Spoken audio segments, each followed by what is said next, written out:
রাজনৈতিক দলগুলোর সঙ্গে যখন আলাপ করা হবে, এটাই আমরা আইডেন্টিফাই করার চেষ্টা করব যে ন্যূনতম সংস্কার কোনগুলো আছে এবং এই বিষয়ে রাজনৈতিক মতামত আছে কিনা। তারপর হচ্ছে এর বাইরে যে সমস্ত প্রত্যাশিত সংস্কার আছে সেটাকেও আইডেন্টিফাই করার চেষ্টা করা হবে।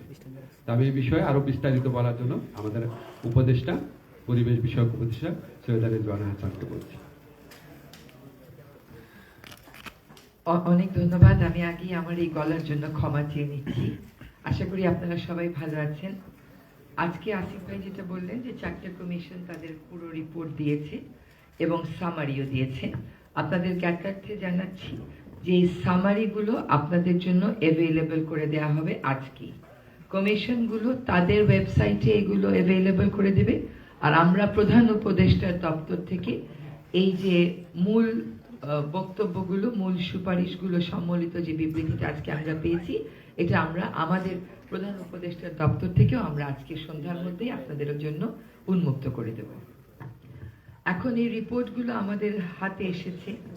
এই রিপোর্টগুলো নিয়ে কমিশন প্রধানেরা, ওনারা স্বাধীন কমিশন হিসেবে কাজ করেছেন, এখন কমিশন প্রধানেরা এবং কমিশনগুলো বসে এইখান থেকে পরবর্তী পদক্ষেপ কি হতে পারে, তাদের জায়গাগুলো কোথায় কোথায় তারা মনে করছেন যে প্রাধান্য দেয়া উচিত, সে জায়গাগুলো তারা ঠিক করবে। এই জন্য আগামীকালই একটা প্রজ্ঞাপনের মাধ্যমে 6টি কমিশনের যে কাজের সময়টা, সেটা আমরা আরো 1 মাস বাড়িয়ে দেব, আরো 1 মাস বাড়িয়ে দেওয়া হবে। আর 31শে জানুয়ারির মধ্যে প্রত্যেক 6টা কমিশনের, প্রতিটি কমিশনের পূর্ণাঙ্গ রিপোর্ট আপনারা পেয়ে যাবেন। তাহলে আজকে আপনারা পাচ্ছেন 4টা কমিশনের যেই রিপোর্টটা, যে নির্যাস মূল বক্তব্যগুলো উপস্থাপিত হয়েছে, সেগুলো আপনারা আজকেই পেয়ে যাচ্ছেন। ওনাদের ওয়েবসাইট থেকে পাবেন, প্রধান উপদেষ্টা মহোদয়ের দপ্তরে যে ওয়েবসাইট আছে সেখান থেকেও পাবেন। আর পূর্ণাঙ্গ রিপোর্টগুলো আপনারা পেয়ে যাবেন এই মাসের 31 তারিখের মধ্যে। পরবর্তী পদক্ষেপ কি হবে, তারা তাদের রিপোর্টগুলো, যেহেতু তারা প্রত্যেকেই স্বাধীনভাবে কাজ করেছে, এখন সমন্বয়ের কাজটা তারা কমিশনরাই করবে। এই সমন্বয়ের কাজটার ভিত্তিতে যেটা আসিফ ভাই বললেন যে প্রায়োরিটিগুলো ঠিক হবে, কোনগুলোতে আমরা বেশি এমফাসাইজ করব সেগুলো ঠিক হবে। এবং একদিকে যেমন রাজনৈতিক দলগুলোরও কিছু দাবি আছে, অন্যদিকে জনগণেরও কিছু দাবি আছে, একসাথেও কিছু দাবি আছে। তো কোনগুলো নিয়ে আমরা তাৎক্ষণিকভাবে কাজ শুরু করব, রোড ম্যাপটা কি হবে, এইটা এই 1 মাসের মধ্যে আমরা একটা রোড ম্যাপ আপনাদেরকে দিতে সক্ষম হব বলে আমরা মনে করি। আর এখন থেকে কমিশন প্রধান যারা আছেন, তারা তাদের কমিশনের যে রিপোর্টগুলো কি পদ্ধতিতে তারা করেছেন সেগুলোর ব্যাপারে আপনাদের সাথে অবশ্যই কথা বলবেন। এখন আপনাদের যদি কোনো প্রশ্ন থাকে। আচ্ছা, আমি একটা জিনিস একটু ক্ল্যারিফাই করি যে 31 তারিখের মধ্যে তো সবাই রিপোর্ট জমা দিয়ে দিচ্ছে, তাহলে বাড়তি সময়টা লাগছে কেন? বাড়তি সময়টা লাগছে আমাদের কমিশনের যে রিপোর্টগুলো আছে, এটার মধ্যে কিছু কিছু ওভারল্যাপিং আছে, আবার কিছু কিছু একটু আছে আর একটু আপনার কোঅর্ডিনেট করা প্রয়োজন। একই বক্তব্য বাট হয়তো একটু ভিন্নভাবে বলা, একসাথে করার জন্য। প্লাস হচ্ছে ওনারা একটা রোড ম্যাপ তৈরি করে দিবেন, আমি আপনাদের যে নির্বাচনের টাইমলাইনের সাথে সম্পর্কিত করে, যে কোন সংস্কারগুলো টপ প্রায়োরিটি দিতে হবে সবাই মিলে বসে, আর কোন সংস্কারগুলো বাড়তি সময় পাওয়া গেলে নির্বাচনের জন্য সেগুলি করা যেতে পারে। এই জন্য 31 জানুয়ারির পরও ওনাদের বাড়তি কিছু সময় তৈরি হচ্ছে। আমি এখন এই বিষয়ে কিছু বলার জন্য আমাদের যুব ক্রীড়া উপদেষ্টা, স্থানীয় সরকার উপদেষ্টা আসিফ মাহমুদ ভুঁইয়াকে বলছি। আপনারা জানেন যে আমাদের জুলাই গণঅভ্যুত্থানের যে 1 দফা, সেই 1 দফা ছিল ফ্যাসিবাদী শাসনের পতন এবং এই যেই ফ্যাসিবাদী ব্যবস্থা আছে সেই ব্যবস্থার বিলোপ। আমরা এই যে অন্তর্বর্তীকালীন সরকারের যে সংস্কার কার্যক্রম, এই সংস্কার কার্যক্রমকে এই ফ্যাসিবাদী ব্যবস্থার চিরতরে বিলোপের একটা গুরুত্বপূর্ণ অংশ হিসেবে মনে করি, এবং তারই অংশ হিসেবে আজকে খুবই একটা গুরুত্বপূর্ণ দিন। আজকে 4টি সংস্কার কমিশন তাদের রিপোর্ট দিয়েছেন এবং আপনারাও সেই রিপোর্টগুলো অতি সত্বর পেয়ে যাবেন, সেগুলো জনসমক্ষে উন্মুক্ত করা হবে।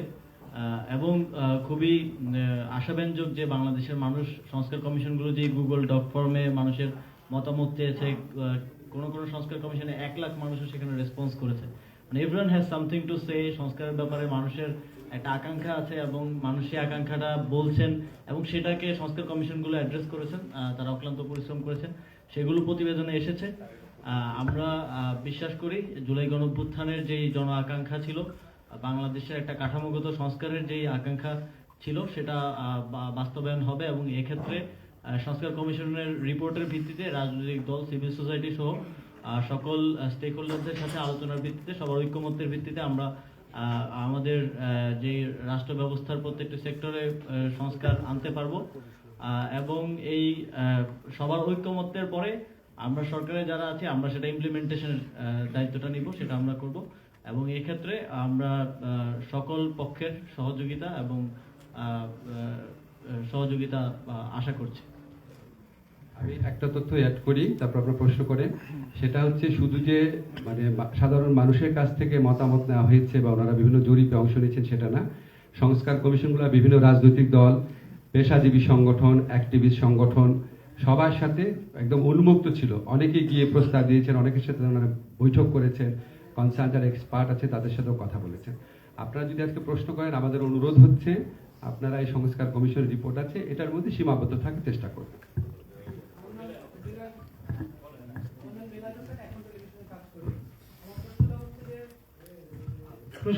প্রশ্নটা হচ্ছে যে বিএনপি জুন জুলাইয়ের মধ্যে নির্বাচন চেয়েছে, আপনারা যদি ন্যূনতম সংস্কারও করেন সেটা এই সময়ের মধ্যে সম্ভব কিনা। আরেকটা বিষয় হচ্ছে যে নির্বাচনের আগে কি শুধু সংস্কার কার্যক্রমটাই প্রাধান্য পাবে, জুলাই গণহত্যার বিচারের যে দাবি ছিল সেটা কতটুকু প্রাধান্য পাবে? আচ্ছা, বিএনপি রাজনৈতিক দাবি নিয়ে আমি এখানে কথা বলতে চাই না, এগুলো তো আমাদের সংস্কার কমিশন যখন আলাপ করবে সেটা ঠিক হবে। আপনি যেটা বিচারের কথা বলেছেন আমি জানি, এটা নিয়ে সমাজে অনেক প্রশ্ন আছে যে আমাদের বিচার কি হচ্ছে নাকি। আপনাদের নিশ্চিতভাবে বলতে চাই বিচারের কার্যক্রম অত্যন্ত সাবলীলভাবে চলছে।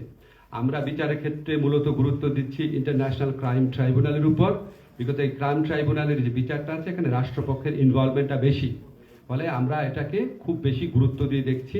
এবং আমাদের যেই গতিতে এই মামলার তদন্ত কাজ এগোচ্ছে, সম্ভবত আপনারা আশা করছি মার্চ থেকে শুনানি শুরু হয়েছে এটা দেখতে পারবেন। এবং আমাদের আশা আছে, এগেইন এটা বিচারালয়ের বিষয়, আমাদের আশা আছে, আমাদের বিশ্বাস আছে, আমরা যে গতিতে এগোচ্ছি ইনশাআল্লাহ সামনে নির্বাচনের আগে আমরা অন্তত ট্রায়াল কোর্টে বিচার কাজ সম্পন্ন করতে পারবো। এখানে কারো কোনো রকম গাফলতি নাই, এটা সুযোগ নাই। আপনাদের কাছে আমাদের প্রতিজ্ঞা, কমিটমেন্ট, অবশ্যই বাংলাদেশে যে নির্মম, যে আপনার অমানবিক গণহত্যা সংগঠিত হয়েছে, অবশ্যই আমাদের সরকার এটার বিচার করবে।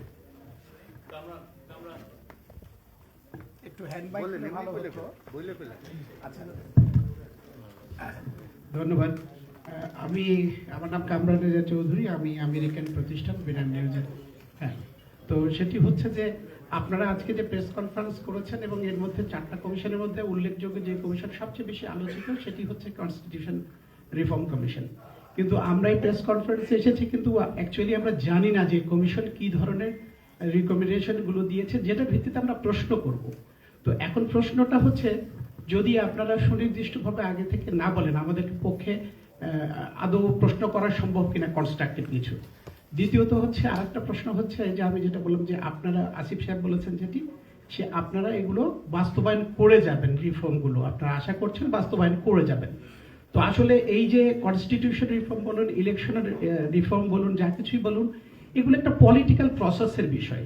সে পলিটিক্যাল পার্টিগুলোর সঙ্গে মানে ultimately that will go to the political process. Political পার্টিকে যদি আপনি, হ্যাঁ আমি সেটাই বলছি যে আপনার রাজনৈতিক এটার সাস্টেনেবিলিটি কতটুকু দেখেন, আপনাদের এই যে আপনারা ইমপ্লিমেন্ট করবেন এটা আপনার ম্যান্ডেট কতটুকু। আর দ্বিতীয় হচ্ছে আওয়ামী লীগ, না আমাকে একটা প্রশ্ন করতে দেবেন কাইন্ডলি, সেটি হচ্ছে আওয়ামী লীগের বিচার একটা কথা, কিন্তু আওয়ামী লীগ অ্যাজ এ দল এখনো ব্যান হয়নি বা কোনো কিছু হয়নি। আওয়ামী লীগের সঙ্গে কোনো রকম আলোচনা বা কোনো রকম কিছু হবে কিনা সেটা ব্যাপারে একটু দয়া করে বলবেন। আপনি কিন্তু ভাই আমার কথাটা মিসকোট করেন না। আমি বলেছি রাজনৈতিক দলের সাথে মতৈক্যের ভিত্তিতে যেই সংস্কার প্রস্তাবগুলোর ব্যাপারে ঐক্যমত হবে সেইগুলির বিষয়ে আমরা আইন ও নীতি প্রণয়ন করবো এবং বাস্তবায়নের চেষ্টা করব।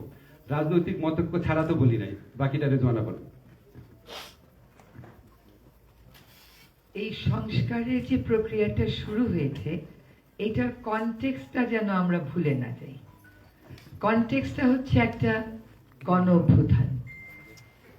এই এখন যদি আমাদেরকে সবকিছু একটা আইনি কাঠামো ধরে বলা হয় যে সংবিধানের এত অনুচ্ছেদে এটা আছে, আপনাকে এটা এইভাবে করে করতে হবে, তাহলে এই যে গণ অভ্যুত্থানের যে চেতনাটা, গণ অভ্যুত্থানের যে আকাঙ্ক্ষাটা, এইটা আমাদের জন্য অ্যাড্রেস করা তখন দুরূহ হয়ে পড়ে। আমরা গণ অভ্যুত্থানকেই আমাদের হৃদয়ে ধারণ করেছি এবং এই সংস্কারের ক্ষেত্রে সকল রাজনৈতিক দল, কাউকে বারণ করা হয়নি, সকল রাজনৈতিক দল তাদের মতামত দিয়েছেন। আজকে যে কমিশনগুলো রিপোর্ট দিয়েছে সেই রিপোর্টগুলো সকল রাজনৈতিক দলের লিখিত বক্তব্য প্রতিফলন করেছে। যতটুকু কমিশনরা মনে করেছেন যে নেবেন ততটুকু নিয়েছেন। এইটাই কিন্তু এটা শেষ না, এটা নিয়ে আলোচনার প্রক্রিয়া। আসিফ ভাই 1, 2, 3, 4 ফেজের কথা বলেছে, প্রয়োজন হলে ফেজ বাড়বে, কিন্তু রাজনৈতিক মতানৈক্যের ভিত্তিতেই হবে। এবং প্রধান উপদেষ্টা মহোদয় এটা ক্লিয়ার করেছেন যে আমরা একটা, এর পরের কমিশনটা হবে পলিটিক্যাল কনসেনসাসের কমিশন, যেটাতে উনি নিজেই থাকবেন হচ্ছে নেতৃত্বে। সুতরাং এইটা পলিটিক্যাল কনসেনসাস নিয়েই হবে, এবং যখন পলিটিক্যাল কনসেনসাস চলে আসবে, আমরা আশা করি পলিটিক্যাল কনসেনসাস আসবে, তখন আর লেজিটিমেসি না থাকার কোনো প্রশ্ন থাকছে না। এমনিতেও লেজিটিমেসি না থাকার কোনো কারণ নাই, কারণ এক হচ্ছে যে এই সাংঘাতিক বড় রকমের গণ অভ্যুত্থানের ফলেই কিন্তু এই প্রক্রিয়াটা শুরু হয়েছে। তারপরে রাজনৈতিক দলেরা সক্রিয়ভাবে লিখিত বক্তব্য দিয়েছেন, তো ম্যান্ডেট আছে বলেই তারা, প্রয়োজনীয়তা আছে বলেই তারা এই জিনিসগুলো দিয়েছেন। আরেকটা কথা হচ্ছে রাজনৈতিক দলের সাথে আলাপ। কোন রাজনৈতিক দলকে আমরা আপনাদেরকে আগেও বলেছি, বারবার বলছি যে আর আপনাদের প্রশ্ন কনস্ট্রাকটিভ ডিস্ট্রাকটিভের বিষয় না, আপনারা যে প্রশ্ন করবেন সেটাই কনস্ট্রাকটিভ। আমাদের এখানে একটা গ্রুপ আছে, হোয়াটসঅ্যাপ গ্রুপ, যেটা শফিক ভাই পরিচালনা করেন। সেখানে কিন্তু প্রত্যেক কমিশনের প্রধান যেই কথাগুলো বলেছেন সেগুলো অলরেডি রেকর্ডেড ফর্মে দিয়ে দেওয়া আছে। তারপরে আজকে সন্ধ্যার মধ্যে সামারিগুলো চলে যাবে আপনাদের কাছে। কন্টেন্টের বিষয়ে খুব ভালো হয় আপনারা সংস্কার কমিশনের প্রধানদেরকে যদি প্রশ্ন করেন, তার কারণ ওনারা আজকে ওনাদের রিকমেন্ডেশন গুলো বলতে পেরেছেন, কিন্তু রেশনাল গুলো তো আমাদেরকে বলতে পারেন নাই, সেই সময়টা তো ছিল না। হ্যাঁ, আর হচ্ছে যে আমাদের পক্ষ থেকে বারবার বলা হয়েছে যে সরকারি পক্ষ থেকে বিচার হচ্ছে, কাউকে টার্গেট করে বিচার হচ্ছে না, একটা স্বচ্ছ প্রক্রিয়ার মাধ্যমে বিচার হচ্ছে। আপনারা ভিডিও দিচ্ছেন, আমরা ভিডিও জোগাড় করছি, দেখা যাচ্ছে এমন বিষয় ধরে বিচার হচ্ছে। কাজে আমরা যেহেতু কোনো রাজনৈতিক দলকে নিষিদ্ধ করিনি, রাজনীতিতে কোন দল কোন অবস্থানে কিভাবে থাকবে সেই সিদ্ধান্ত সেই রাজনৈতিক দল নেবে, এটা অন্তর্বর্তীকালীন সরকারের উপর নির্ভর করছে না। আমি একটু রাজনৈতিক দলের ব্যাপারে একটু ক্ল্যারিফাই করি আপনাদের। আমাদের রাজনৈতিক দল নিষিদ্ধ করার জন্য বাংলাদেশে বিভিন্ন আইন রয়েছে, আর যুদ্ধাপরাধের দায়ে কোনো দলকে শাস্তি দেওয়া যেটা সংবিধানে রয়েছে। তো আমরা করিনি বা আমরা করব না সেরকম কোনো কথা না, আমরা বিচারিক প্রক্রিয়ার দিকে তাকিয়ে আছি। সুষ্ঠুভাবে বিচার হওয়ার পর আমরা এই গণহত্যা, মানবতা বিরোধী অপরাধের সাথে দল সংশ্লিষ্টতার বিষয়ে আমরা যেই ধরনের রায় পাবো সেটার আলোকে বহু সিদ্ধান্ত গ্রহণ করার সময় এবং সুযোগ আমরা পাবো। আমার নাম সাবিহা, আমি এই কাজ করি। আমি জানি না আমার প্রশ্নটা পরীক্ষার